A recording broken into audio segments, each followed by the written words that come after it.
Hello everyone, how are you all? I hope you all are fit and fine.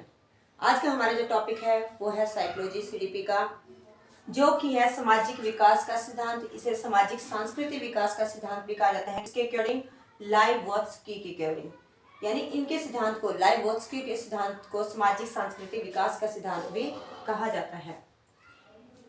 इनका क्या मानना है कि जो बच्चा है समाज से अंतःक्रिया करता है, यानी बच्चा जितना समाज के साथ रहेगा, समाज के अंदर घुल मिलकर रहेगा, उसको जानेगा समझेगा, बच्चा उतना ही ज्यादा सीखता है। यानी एक बच्चे को सिखाने के लिए हमारे आसपास का माहौल सबसे ज्यादा जरूरी है।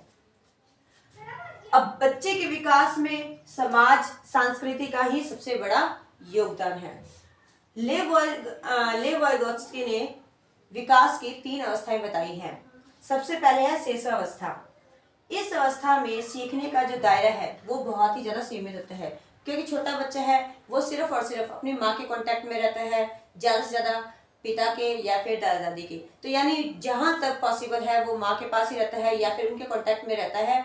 तो वो अपने घर की ही उनसे बोलना, वो क्या बोल रहे हैं या फिर उनके बारे में, उनके हाल चाल, यही तक वो सीख पाता है। यानी अपने नॉलेज को वो ज्यादा बाहर तक ज्यादा इम्प्रूव नहीं कर पाता है। बच्चा उसमें क्या होता है, बच्चा स्वार्थी होता है। क्यों? क्योंकि बच्चा सिर्फ जो उसके आसपास लोग रहते हैं उन्हीं को जानता है, उनके अलावा वो किसी के पास भी नहीं जाता है।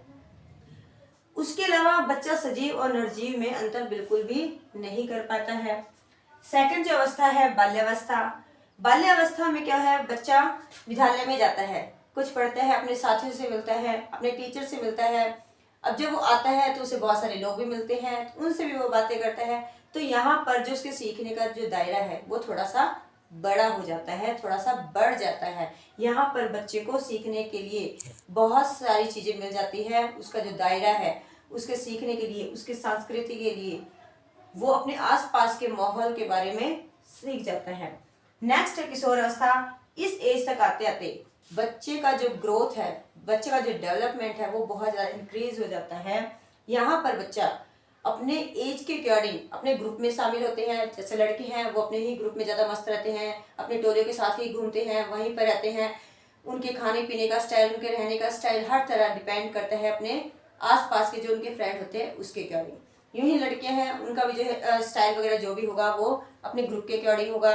अगर कोई प्रॉब्लम फेस करनी पड़ती है तो यहाँ पर वो दुनिया के अकॉर्डिंग कि अच्छा है बुरा है, इसका हम पर असर पॉजिटिव होगा नेगेटिव होगा, किस टाइप से होगा, तो वैसे ही बहुत लंबी अच्छी तरह प्रॉब्लम को सोच कर समझ कर फिर जाकर वो कोई डिसीजन लेते हैं। तो हम शॉर्ट वे में ये बोल सकते हैं कि जो बच्चे का जो सीखने का जो अवस्था है किशोर अवस्था, वो बहुत ही ज़्यादा इस टाइम पर बच्चा सीखता है। अब लेव वाइगोत्स्की ने चाइल्ड डेवलपमेंट के 3 कॉन्सेप्ट बताए हैं जो बहुत ही ज़्यादा इंपॉर्टेंट है और जो मेनली क्वेश्चन बनता है वो यहीं से बनता है। सबसे पहले क्या होता है, MKO। इसे मोर नॉलेजेबल पर्सन भी कहा जाता है, यानी वो पर्सन जिसको बहुत ज़्यादा नॉलेज होती है। वो हमारे मम्मी पापा भी हो सकते हैं, हमसे बड़े भी हो सकते हैं, हमारे टीचर भी हो सकते हैं, कोई भी हो सकता है। यानी वो पर्सन जो हमें किसी प्रॉब्लम से बाहर निकालने का सॉल्यूशन बताता है। अब नेक्स्ट है स्कैफोल्डिंग। इसे मचान या ढांचा कहा जाता है। तो MKO तो मोर नॉलेजेबल पर्सन है जो वो हेल्प करता है। मान लीजिए कि आपको मैथ का कोई सम नहीं आ रहा है, यहाँ पर आप खड़े हो, आपको मैथ का सम नहीं आ रहा, आप यहाँ पर बिल्कुल अपसेट बैठे हो, तो कोई टीचर आया, उसने आपकी हेल्प कर दी और आपको वो सम बिल्कुल सॉल्व हो गया, इजीली आपको समझ में आ गया। तो जो उसने हेल्प की है, उसके द्वारा जो हेल्प की गई है, जो उसने तरीका बताया है, वो क्या है, उसे ही बोलते हैं स्कैफोल्डिंग। यहाँ पर उसके बताने का स्टाइल जो भी है या फिर जिस भी तरीके से उसने सिखाया है वो सारा का सारा आएगा। ये कह सकते हैं कि जो हमारी जो पुरानी थोड़ी बहुत हमारी अंडरस्टैंडिंग है, सोच समझ है, उसी को आगे बढ़ाते हुए, उसी में इंक्रीज करते हुए हम बच्चे को सिखाया जाता है। नेक्स्ट है ZPD। इसे बोलते हैं समीपस्थ विकास का क्षेत्र। यानी अब यहाँ पर टीचर था, यहाँ बच्चा था, यहाँ पर टीचर आ गया।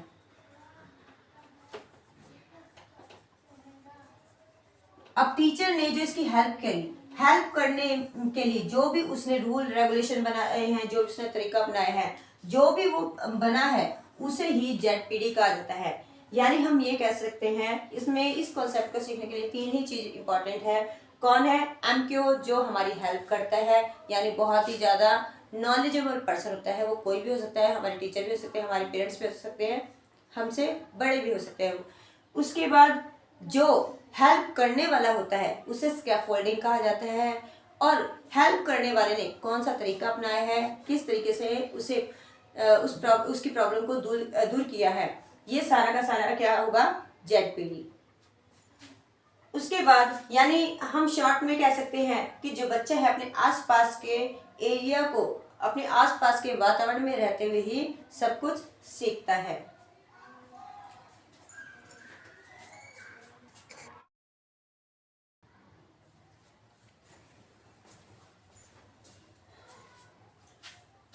एक बार फिर से हम इसको समझ लेते हैं क्योंकि बहुत ही ज्यादा इंपॉर्टेंट है। एक पार्ट है स्कैफोल्डिंग, दूसरा है एमक्यू, थर्ड है जेडपीडी। एमक्यू कौन है? यहाँ पर स्कैफोल्डिंग क्या है?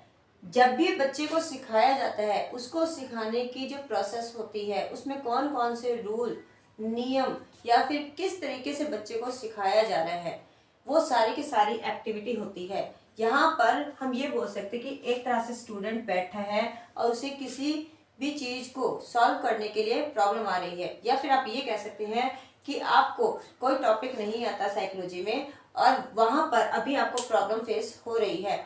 फिर उसके बाद कोई टीचर है जिसकी वीडियो देखकर आपको बहुत ज्यादा हेल्प मिली है। तो जिस टीचर की वीडियो देखकर आपको बहुत ज्यादा हेल्प मिली है सीखने में, तो वो तो हुआ मोर नॉलेजेबल पर्सन, यानी उसको बहुत ज्यादा नॉलेज है। उस टीचर ने आपको किस तरीके से सिखाया है या कौन सा उन्होंने मेथड लगाया है, कौन से तरीके से आपको समझाया है, वो क्या है? तो जो जिस तरीके से वो सिखाया गया है वो है जेडपीडी, और जो प्रोसेस चलती है उसे कहा जाता है स्कैफोल्डिंग। आई होप अब ये आपको कॉन्सेप्ट अच्छी तरह से समझ में आ गया होगा।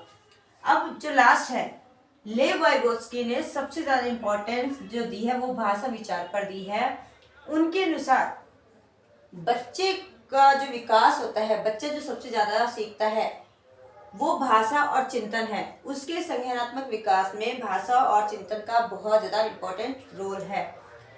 उसकी खुद की भाषा को भी बहुत ज्यादा इंपॉर्टेंट माना गया है। यानी एक बच्चा, बहुत छोटा बच्चा है कि हो सकता है उसे अच्छी तरह से बोलना नहीं आता, मगर वो खुद ही बड़बड़ाता रहता है, तो यहाँ हम ये कह सकते हैं कि वो अपने लिए खुद गाइड कर रहा है, खुद की प्रॉब्लम को सॉल्व करने का वो तरीका निकाल रहा है कि मैं ये काम करूँ, वो काम करूँ, और बड़बड़ाता रहता है और उस काम को वो कर लेता है। उसके बाद इसने सामाजिक भाषा बताई है, यानी जो बच्चा समाज में रहते हुए सीखता है, सामाजिक भाषा। फिर आत्मभाषा, कि कई बार ऐसा होता है कि खुद के भी प्रॉब्लम सॉल्व करते करते समाज में रहते रहते उसकी खुद की भी एक लैंग्वेज रेडी हो जाती है। सब केंद्रित भाषा, जो खुद के केंद्रित तक होती है, कि इसे हम एक तरह से कह सकते हैं कि बच्चा मन ही मन में बोलता है या फिर वो खुद बड़बड़ाता रहता है, इसे भी सब केंद्रित भाषा कहते हैं, जो बहुत ज्यादा इंपॉर्टेंट है। उसके बाद खेल और भाषा, बच्चा यहाँ पर खेल और भाषा यानी दोनों के दोनों इंपॉर्टेंट रोल है बच्चे के डेवलपमेंट में। यहाँ पर बच्चा अनुशासन सीखता है, आत्मसंतुष्टि सीखता है। अनुशासन, क्योंकि जितने भी गेम्स होते हैं उन सभी में बहुत ही रूल रेगुलेशन होते हैं जिनके अकॉर्डिंग ही बच्चे को रहना पड़ता है। अगर बच्चा वहां पर जीत जाता है तो उसे खुद को आत्मसंतुष्टि होती है, अगर नहीं भी होती तो उसे ये समझना पड़ता है कि कोई नहीं, अगर आज नहीं जीता तो नेक्स्ट टाइम वो बहुत अच्छा खेलेगा जिससे वो जीत जाएगा। खुद को उसे ज्ञान होता है यहाँ पर उसने क्या गलती की, कैसे वो हारा, क्यों हारा, क्या वजह रही, यानी खुद को उसे ज्ञान हो जाता है, तो वो क्या होता है? आत्मबोध होता है। तो ये तीनों की तीनों बातें बहुत ही ज्यादा इंपॉर्टेंट है। बच्चा अनुशासन सीखता है, आत्मसंतुष्टि सीखता है, आत्मबोध होता है उसे।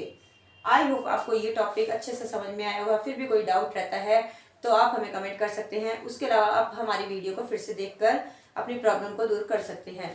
हमारी वीडियो अगर अच्छी लगी हो तो हमारी वीडियो को लाइक कीजिए, सब्सक्राइब कीजिए। Thank you for watching this video.